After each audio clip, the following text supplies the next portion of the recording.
నమస్తే. Welcome to Andhra Prabha. నేను మనస్విని.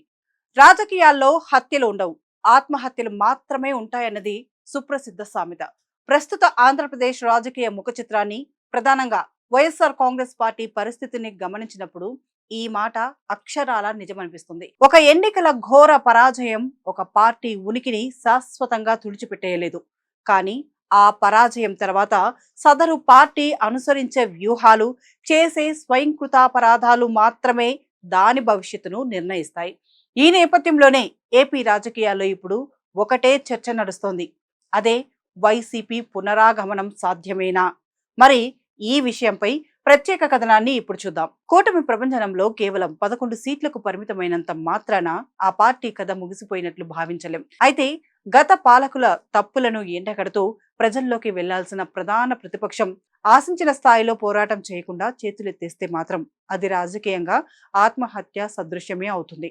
ఈ కీలక తరుణంలో వైసీపీ అసలు బలమెంత, బలహీనతలు ఏమిటి, రాబోయే రోజుల్లో ఆ పార్టీ ప్రయాణం ఎలా సాగాలి అనే అంశాలను చూస్తే, గత సార్వత్రిక ఎన్నికల్లో వైఎస్ఆర్ కాంగ్రెస్ పార్టీ ఊహించని పరాభవాన్ని మూటగట్టుకుంది. అధికారిక పీఠం నుంచి కేవలం 11 స్థానాలకే పరిమితమైంది. దీంతో ఆ పార్టీ భవిష్యత్తుపై భిన్నాభిప్రాయాలు వ్యక్తమవుతున్నాయి. ఒక వర్గం వైసీపీ పని అయిపోయిందని అంటుంటే, రాజకీయ విశ్లేషకులు మాత్రం క్షేత్రస్థాయి గణాంకాలను చూపుతూ భిన్నమైన వాదనను వినిపిస్తున్నాయి. రాజకీయాల్లో ఓటములు గెలుపులు సహజమని, మళ్లీ పుంజుకునే అవకాశాలు ఎప్పుడూ ఉంటాయని స్పష్టం చేస్తున్నారు. అయితే ఇందుకు పార్టీ అగ్రనాయకత్వం నుంచి క్షేత్రస్థాయి కార్యకర్తల వరకు సరికొత్త వ్యూహాలతో ముందుకు సాగాల్సి ఉంటుంది. మరి వైసీపీ పునరాగమనం సాధ్యమేనా అన్న ప్రశ్నకు సమాధానాలు వెతికే ప్రయత్నం చేద్దాం. రాజకీయాల్లో ఏదీ శాశ్వతం కాదు. నేడు అధికారంలో ఉన్నవారు రేపు ప్రతిపక్షంలోకి రావచ్చు. నేడు ఘోరంగా ఓడిపోయిన వారు రేపు అఖండ విజయంతో దూసుకుపోవచ్చు. గతంలో దేశవ్యాప్తంగా, అలాగే ఉమ్మడి ఆంధ్రప్రదేశ్లోనూ ఇలాంటి ఎన్నో ఉదాహరణలను మనం చూసాం.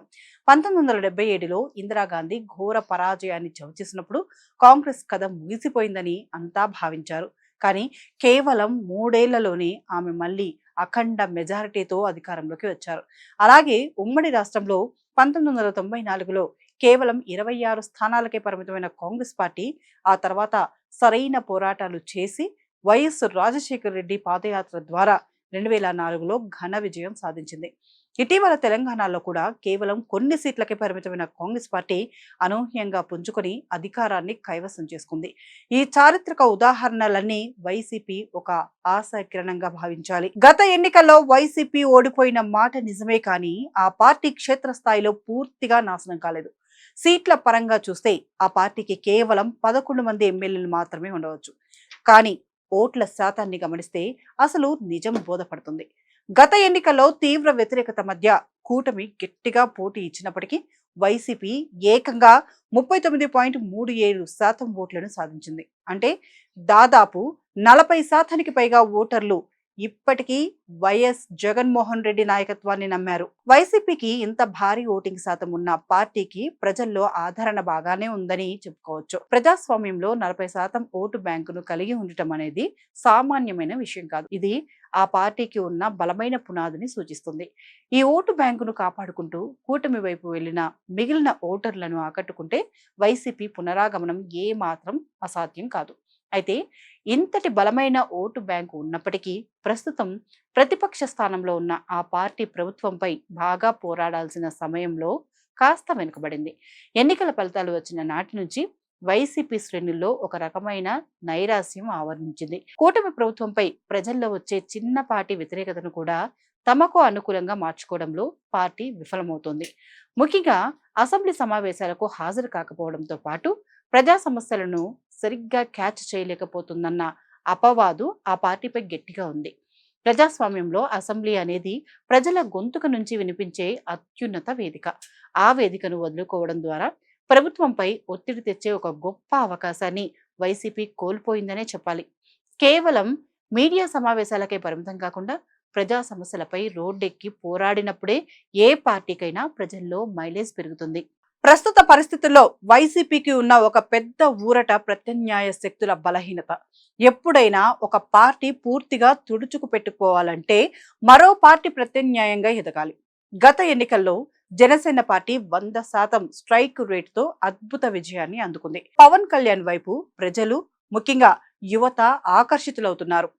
అలా జనసేన వైపు కొన్ని అవకాశాలున్నా ఆ పార్టీ వచ్చే ఎన్నికల నాటికి ఒంటరిగా ఎదిగే ఆస్కారం లేదు. ఎందుకంటే జనసేన ప్రస్తుత కూటమి ప్రభుత్వంలో భాగస్వామిగా ఉంది. తెలుగుదేశం పార్టీతో కలిసి ప్రయాణం చేస్తున్నంత కాలం జనసేన సొంతంగా ప్రాంతీయ శక్తిగా ఎదగడం కష్టం.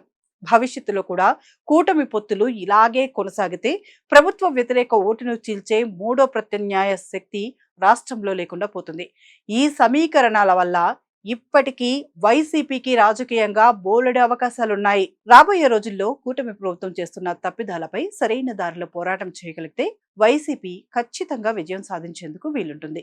ఏ ప్రభుత్వమైనా అధికారంలోకి వచ్చిన తర్వాత అన్ని హామీలను 100% నెరవేర్చడం సాధ్యం కాదు.